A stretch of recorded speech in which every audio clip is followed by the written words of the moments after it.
कैसे पहुंचा सरफराज तक्षक राजा परीक्षित के ऊंचे महल में। जब तक्षक ने यह देखा कि ऋषि काश्यप के आगे उसका जहर एकदम बेअसर है, तो उसने ऋषि काश्यप को लालच दिया। उसने कहा कि मुनिवर, आप राजा परीक्षित को क्यों बचाना चाहते हैं?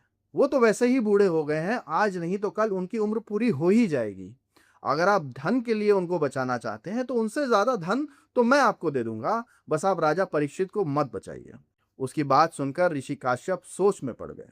उन्हें लगा कि शायद तक्षक सही कह रहा है, राजा परीक्षित वाकई में बूढ़े हो गए हैं। इससे बेहतर है कि तक्षक से इच्छा अनुसार धन लेकर वापस चले जाया जाए। इस तरह ऋषि काश्यप को धन देकर वापस भेजने के बाद सर्पराज तक्षक हस्तिनापुर पहुंचा। वहां पहुंचकर उसने देखा कि राजा परीक्षित ने अपनी सुरक्षा के बहुत कड़े इंतजाम कर रखे हैं। तक्षक समझ गया कि सीधे सीधे उनके महल में जाना उसके लिए असंभव है, उसे माया का सहारा लेना ही पड़ेगा।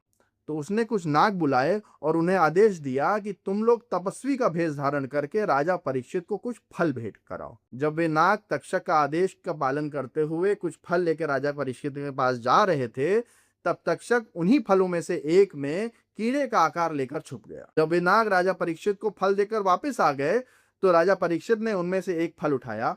संयोग से ये वही फल था जिसमें तक्षक कीड़े का आकार लेके छुपा हुआ था। जब राजा परीक्षित ने उस फल में उस कीड़े को देखा, तो उसे अपने कंधे पर रखकर उपहास करने लगे। तभी तक्षक ने विकराल रूप धारण करके राजा परीक्षित को जकड़ लिया और जोर से गर्जना करते हुए उन्हें डस लिया।